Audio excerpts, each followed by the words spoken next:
My name's Amarjit Singh, and it's August the 22nd, 2014. 19 years of age.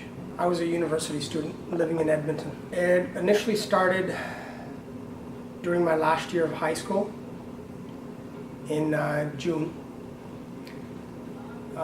when the Golden Temple was attacked. No one really took interest of it, including the Sikh community, until the government of India entered the Golden Temple or the Harmandir Sahib complex with tanks and the military, and attacked our holiest shrine and murdered pilgrims worshipping there. You know, at that point, like in high school, I remember a lot of my friends, Canadian friends, were very interested because the news in Edmonton, or CBC, the national CFRN news, they extensively covered the political situation in Punjab, India, with Sant Jarnail Singh Bhindranwala, Sant Longowal, and the Akali Dal party, you know, fighting for autonomy for the Sikhs' rights. And all as the news showed were like Nihang Sikhs, you know, with kirbans, talwars, big bagriyan, you know, the round turbans. And there were a lot of them were misinformed, like the Canadian public. And the news media, what really disturbed me is they turned it into like a comedy circus, in the sense that they just played, well, these are the moderate Sikhs, these are the extremist Sikhs. And they kind of divided the rest of the North American community in how they perceived the Sikh conflict. It was a conflict between moderates and extremists, and that is totally false.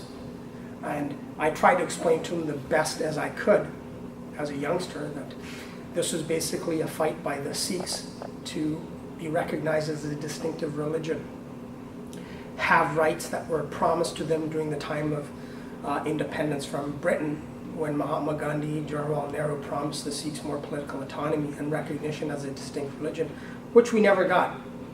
So that was the basic fight we were having. Where this modernism and extremism came from, it was from the North American press. Sikhs have always been very enterprising. They've proved themselves to be enterprising. During the British Raj, they're probably the best warriors that Britain had. They're excellent farmers, great engineers, doctors. Every profession that a Sikh tackles, they do very well in. Sikhism has not been around that long in India. It started in 1469, everyone knows that. But the accomplishments that the gurus of the Sikh faith and the Sikh Panth have accomplished compared to the Mughal dynasty or even the Hindu faith in India, it's remarkable. And I think the Indian government, or which I would say the hardliners, the one that only want India for the Hindus, saw Sikhs as a threat. And I believe the attack on the Harmandir Sahib, which happened during the Shahidi Gurpurab of Sri Guru Arjan Dev Ji, was planned. In November 1984, actually I had started my first year at University of Alberta. I remember from the time the Golden Temple was attacked, there were a lot of demonstrations all over the world. We had one in Edmonton where we had about probably 3,000 to 4,000 Sikhs demonstrating. It was a small community, but 3,000, it was a pretty good turnout. That's all we did. We demonstrated, we vocalized our concerns, our grief to the media. No one expected that Indira Gandhi would have been assassinated so quickly by her own, allegedly, her own Sikh bodyguards. It came actually as a shock, but then a lot of us in the back of our minds were saying, she deserved it, and she did deserve it. And rightfully so. You can understand that as a Sikh nation, when someone was responsible for attacking the holiest shrine of the Sikh faith, at Harmandir Sahib, the Golden Temple. Would we not be relieved as how the Jewish community were relieved when they heard that Hitler was killed or Hitler committed suicide? Yeah, it was a relief. We didn't expect that riots would follow in Delhi where thousands, like 10 to 20 to 30,000 Sikhs would be butchered, massacred, including women, children, holy places desecrated. No one thought that would happen. No one. So it was like a nightmare. I remember getting on the bus. That first day, there was an article in the Edmonton Sun, Indira Gandhi assassinated by her Sikh bodyguards. The newspaper came in the morning. I was getting ready to catch the bus to go to university. I caught the early morning bus, the 5:30 bus. And back then, you know, I used to have a turban, I used to have a dada, and I'm actually quite ashamed why I lost touch with my faith. But however, as soon as I got on the bus, we're living in a small town called St. Albert, Alberta, so there weren't very many turban Sikhs there. I got on the bus, everyone on the bus had a copy of the Edmonton Journal or the Edmonton Sun, and all their eyes focused on me because I was wearing a turban. And a lot of them asked me questions. They go, hey, what did you guys do? What did you guys do to Gandhi? I kind of thought, wow. I go, they're really, Sikhs play a huge role in distinctiveness because now, because I wear a turban and I have a long beard, I'm part of that.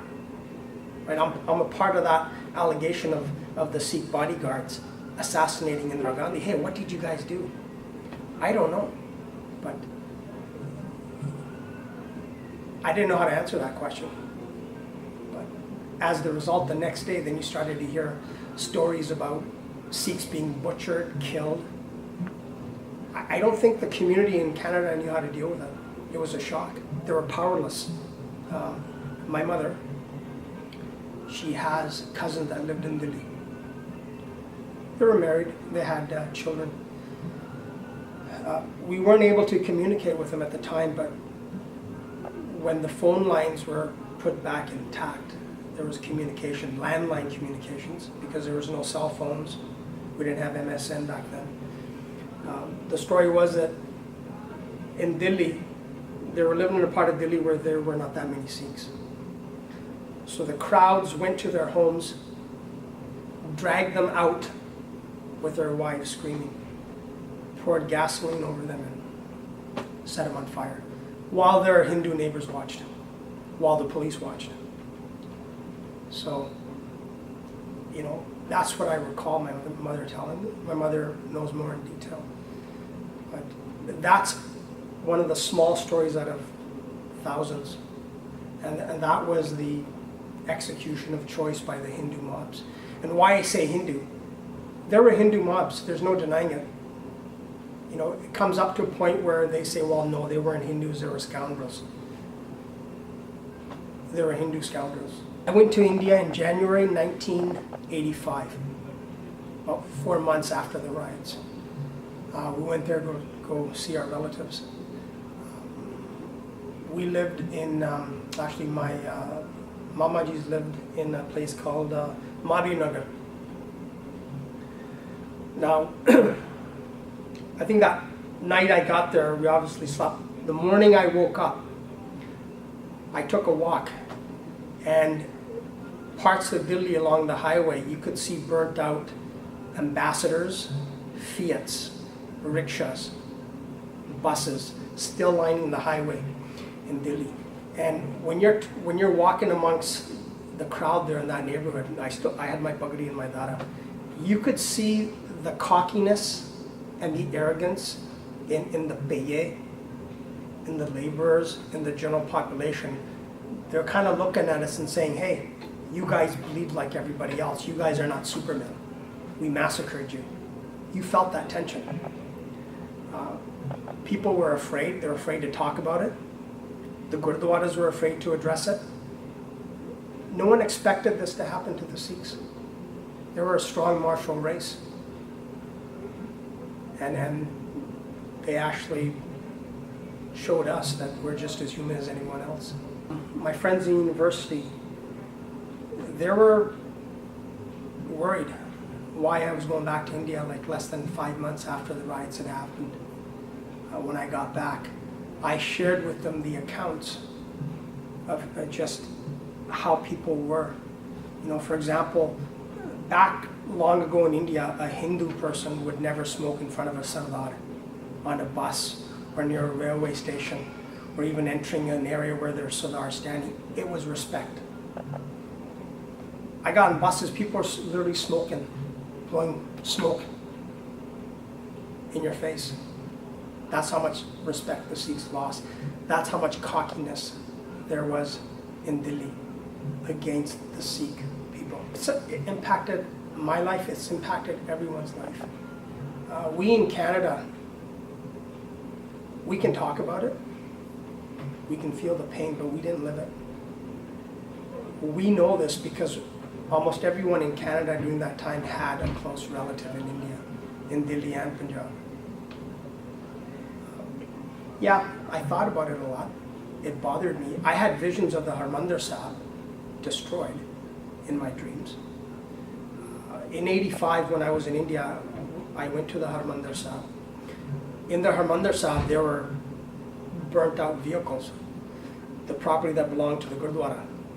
You could still see the black soot, the smoke stains on the buildings, the perimeter around the Harmandir Sahib, the Sarovar. The marble was still crushed, cracked from the tanks that had entered the Golden Temple complex. There was bullet holes that I saw, and they were marked clearly. It made me quite angry. And I've always been a firm believer in my faith, like the principles of my faith, in that Sikhs never attack, they defend. And there was no evidence at that point that Sikhs attacked anyone other than the army coming into the complex and attacking the Sikh faith. That's what was really disturbing to me. A nation that has protected India, our gurus sacrificed their lives for Hinduism. Sri Guru Tegh Bahadur Ji, Sri Guru Gobind Singh Ji, his Sahibzade, his family, Sri Guru Arjan Dev Ji.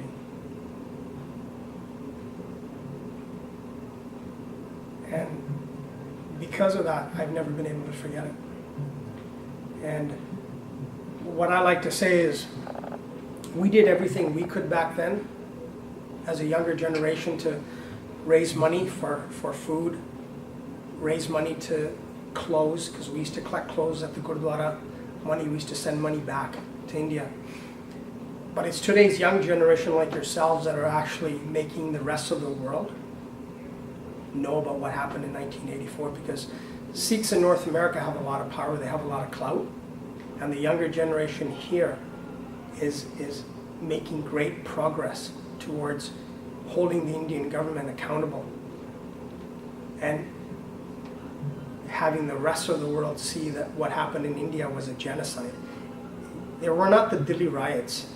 This was a genocide against the Sikh nation. And I'd just like to touch on the fact that, you know, I did say the mob was Hindu, but then again, a lot of Hindus saved Sikh families. You know, Hinduism is a great religion. There's a great history between Sikhs and Hindus where in the olden days, the oldest son in the Hindu family used to convert to Sikhism. But somewhere along that lines, we've lost that bloodline. There's a lot of anger and animosity. I like to see the hatred stop. You cannot, they're both are distinct religions, they're separate religions, but they do share some history. And it's a very lovely history that has been lost due to dirty politics, due to jealousy, due to animosity. I know in Delhi, when I was there in 1985, I was walking along the shoulder. This truck started to honk its horn, pulled over on the side of the highway. And it was a Hindu truck driver. And he got out of his truck and he walked over to me with his hands folded and he said, "Sardarji." And he said it in Hindi. I don't know the exact words, but I understood what he said. He basically said, "Sardarji, please do not walk on the shoulder of the highway because there are many people here that would like to run you over because you're a Sikh. Could you please walk more closer to the storefront?" And that was very touching to me because it showed me that there is still hope in India. There are still nice, you know, God-fearing Hindus that do care for their Sikh brothers and sisters. That he made all the effort to stop, come and talk to me, say don't walk on the edge of the highway because there are some murderers out there that would love to take out a Sikh walking on the roadway. It happened, like I said, this was a planned attack by the Indian government. They wanted to destroy the Sikh identity. They were jealous. Sikhs were very progressive. You know, it didn't work. It just made the Sikhs stronger. This is something that was going to happen. Now in Punjab, there's a bigger problem. Drugs and alcohol. And you know what? With Guru's Kirpa, we're going to survive that as well.